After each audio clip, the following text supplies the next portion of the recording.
kuna kanuni mbili ambazo unatakiwa uzitumie unavyoendelea kufundishwa, unavyoendelea kukua. Mbinu umefundishwa, umekuwa na maarifa, umefundishwa, umeendelea kupata mafunuo jinsi gani utende. Kwa kitu ambacho Mungu atakuelekeza mbinu za kufanya ili utoke kwenye hali ulio nayo. Haleluya. Mbinu ambazo utazitumia utoke kwenye hali ulio nayo, utoke kwenye maisha ulio nayo, utoke kiwango hicho kwenda kiwango kingine. Haleluya. Kanuni ambayo unaweza kutumia utoke kwenye kiwango cha maisha ulicho nacho kwenda kiwango kingine. Yani haya kuna mambo yanatakiwa uyadhamirie kabisa kutoka moyoni. Usipoyadhamiria kutoka moyoni, unaweza kashangaa unatazamana na utupu na wewe unaendelea kutangaza yani hali ni mbaya. Hali ni mbaya. Utumie mbinu gani utoke? Utumie kanuni gani utoke? Haleluya. Yesu asifiwe. Huyu Isaka alipofika Gerari akasema, hali hii njaa iliyonisumbua, nikafika hapa nikaona nilivyotisha. Nisipokabiliana na hili janga la njaa itakuwa mbaya. Sitaki njaa inizoee. Na wewe unaweza kusema sitaki njaa inizoee. Haleluya, katika jina la Yesu.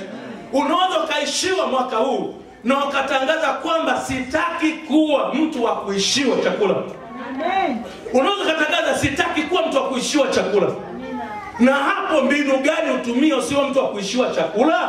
Amen. Mbinu utumie uzidisha bidii na namna kuweka akiba ili usiwe mtu wa kuomba chakula. Amen. Sitaki kuwa mtu wa kuishiwa fedha. Mbinu gani utumie usiwe mtu wa kuishiwa fedha? Nifanye kazi kwa bidii. Mungu nipe cha kufanya, nipe kazi halali ya kufanya, iwe na kitu cha kunisaidia maisha yangu, na niwe na akiba. Na unavyoendelea kukua, ujizoeze unafanya kazi au unafanya chochote unachoweza kufanya, hiyo ni biashara, hiyo ni kilimo, hiyo ni ufugaji, unahakikisha unaweka akiba. Maandiko yanatufundisha ni muhimu uwe na akiba, kuweka akiba. Kuna kuweka akiba fedha benki, kuna kuweka akiba chakula. Unakuwa na store ambayo unaweza kuhifadhi chakula. Ukitaka upige vita kabisa ile hali ya upungufu wa chakula, uwe na akiba chakula. Usiwe unanunua chakula unakila saa hiyo na unakimaliza unasubiri tena kingine kwenda kukitafuta nje. Unatumia mbinu. Unapopata fedha, Mungu niwezeshe na kupe akili, na kupe ubunifu, na kupe ufunuo kwamba ninapofanikiwa nahitaji niwe na akiba ya chakula. Akiba ya chakula inapokuwa ndani hata na kufanya akili yako itulie, unapowezeka unakuwa na akiba ya chakula. Alafu unakuwa Mungu kuwezeshe unakuwa na akiba ya fedha. Unakuwa na akiba kwa sababu kitu chenye akiba, unapokuwa na akiba ya chakula huita vyakula vingine kuja. Haleluya. Unapokuwa na akiba ya fedha huita fedha nyingine. Amen. Fedha nyingine. Akiba ya fedha huita fedha zingine. Unapokuwa na makundi ya mbuzi, hata kimbuzi kimepotea huko, utakuta mbuzi anatafuta makundi ya mbuzi yaliko. Na ndio maana hata mtu aliyepoteza mbuzi anatafuta mbuzi kwenye makundi ya mbuzi, anatafuta kondoo kwenye makundi ya kondoo, anatafuta punda kwenye makundi ya punda. Haleluya. Anatafuta ng'ombe kwenye makundi ya ng'ombe. Hata enda kutafuta ng'ombe kwenye makundi ya maji, kwenye makundi ya maji. Nataka nikufundishe kwamba ni muhimu sana kanuni hii ya kupanda. Na vitu vyote hivyo huwezi kuvifikia mpaka umefundishwa na umejua kanuni hii ya kupanda. Kuna kupanda kutumia muda wako vizuri ukupe faida. Kuna kupanda utumie akili zako vizuri zikupe faida. Kuna kupanda ufanye kazi vizuri ikusaidie ikupe faida. Haleluya. Na upandaji unategemea pia na maono yako. Kama una maono makubwa, jizatiti kuweka mipango au mbinu, mikakati, kanuni ambazo zitakuwezesha kukupeleka katika wingi, katika kufikia yale unayohitaji kuyafikia. Haleluya. Sio unabaki kuzungumza tu, unabaki kuongea tu, unabaki kupiga porojo tu, ukisema nitafanikiwa tu, mambo madogo nitafanikiwa tu. Lazima iwepo hatua. Haleluya. Lazima iwepo hatua. Na tunapozungumza kupanda kupanda, Mungu ametupa neema pekee sana. Kila wakati analeta mvua. Msimu wa mvua za masika analeta mvua za masika.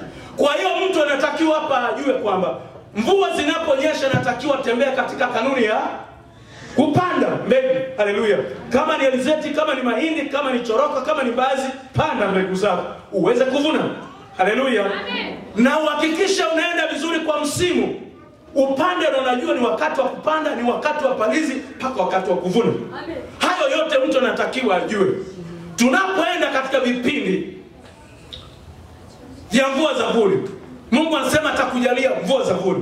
Mvua za vuli pia ujue kuzitumia vizuri kupanda na kuvuna. Kanuni ya Mungu, anapenda mwanadamu awe na chakula, mwanadamu awe na akiba ambayo unapofika wakati wa kulima mazao bado yapo, akiba ya mazao uliyolima kipindi kilichopita bado yapo. Alafu pia unapoenda kuyavuna mengine unayapeleka ndani, unaweza kuyatoa yale yaliyokuwa yamebaki. Haleluya. Sikiliza nikuelekeze Mungu anavyoelekeza watu. Yesu asifiwe. Amen. Tunaelewa kitu tunachozungumza. Yaani haya yote unatakiwa uweze kuyajua. Kama ulikuta kuna mtu anatafuta mlo siku moja, inaweza katika kitu kukutana nacho katika maisha, lakini sio kitu cha kudumu.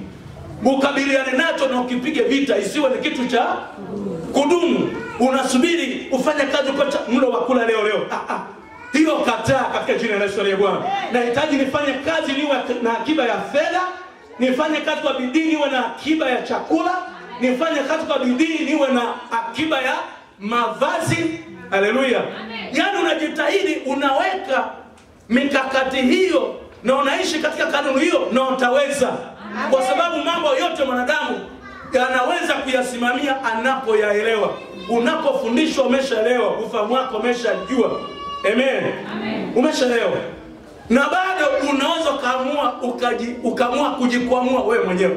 Upungufu wa fedha huu nilionao, sitaki tena unisumbue. Ukadhamiria kutoka moyoni na ukaweka bidii ya kufanya kazi na ukatumia mbinu na kanuni mbalimbali za kiakili na za kiroho, na Mungu akaweza kukusaidia ukatoka katika haya. Kama huyu tunajifunza katika maandiko, tunaona mtu Isaka alikuwa na njaa kabisa.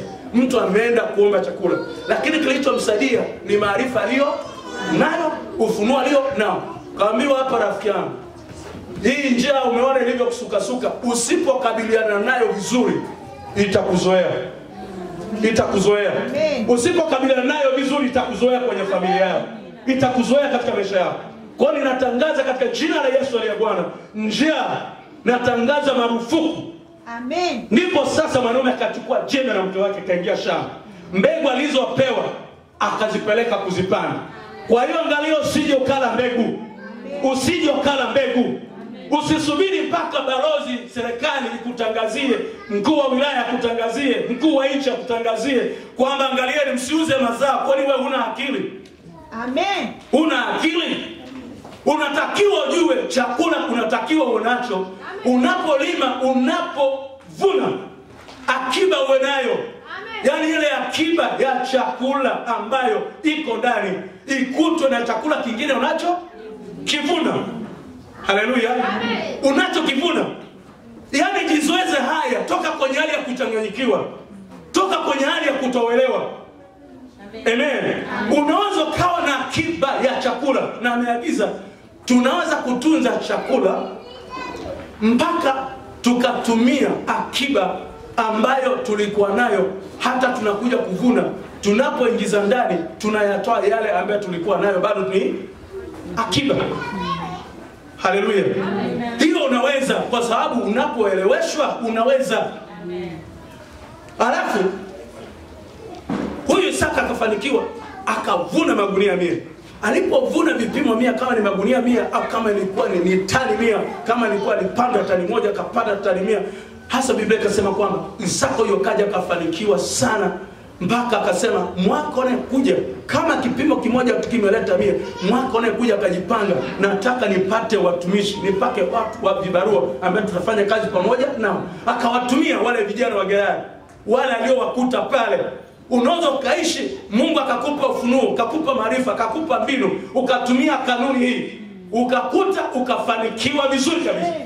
Kwa hiyo akatumia mbinu hii ya kupanda katika kanuni hii, akaweza mwaka uliofuata akaongeza mashamba zaidi. Mashamba mazao yakapatikana kwa wingi. Alafu wenyeji wale wakawa na uhitaji wa chakula. Kawaambia nahitaji, nabadilisha mbuzi kwa debe 2 za maharage, mahindi, kabadilisha, kapata mifugo kutoka kwao. Mifugo hakuja kutoka nayo kutoka kwao. Mifugo alienda kuitumua pale pale Gerari. Mashamba aliyapata pale pale Gerari. Haleluya. Nataka nikuambia, ukitumia kanuni hii, mahali popote duniani unaweza kaishi. Mahali popote duniani unaweza kufanikiwa. Unaweza kujenga nyumba, unaweza kuwa na mashamba, unaweza kuwa na magari. Haleluya. Ni mambo ambayo yanahitaji, unapoelewa, tumia mbinu za kiroho. Tumia mbinu za kiroho, tumia mbinu hizi. Haleluya. Tumia mbinu na kanuni hii. Akazungumza kwamba katika Wakorinto wa pili sura ya 9, Wakorinto wa pili sura ya 9, Wakorinto wa pili sura ya 9 mstari wa 6 mpaka 8. Asema, lakini nasema neno hili, apandaye haba atavuna haba, apandaye kwa ukarimu atavuna kwa ukarimu. Kwa hiyo panda. Tunapozungumza kupanda moyo wa mwanadamu, tambua kwamba kuna kupanda, kama nilivyokuambia, kuna namna kupanda mbegu hizi, maharage, mahindi, kuna namna kupanda nguvu zako, namna kupanda muda wako kufanya jambo fulani ambalo litakupa faida. Haleluya. Ambalo hili jambo litakupa faida, au hii kazi itakupa faida. Alafu kuna kupanda, kwa lugha nyingine, kuna kupanda mbegu hizi. Sadaka tunazotoaga pia hapa katika madhabahu ya Bwana, tunapotoa, unapo support kazi ya Mungu, hiyo pia ni mbegu. Kwa hiyo unapopanda hiyo mbegu pia ina baraka zake. Unavyopanda mbegu hizo mbegu pia zina baraka zake. Hizo mbegu zina baraka zake. Hasa unapopanda, unaambiwa upande vizuri kama moyo wako unavyohimizwa na Mungu kupanda. Alafu pande kwa ukarimu, atavuna kwa ukarimu. Yaani unapanda ukijua kwamba unayafanya haya ikiwa ni kwa Bwana, si kwa mwanadamu, na atarudisha baraka kwako.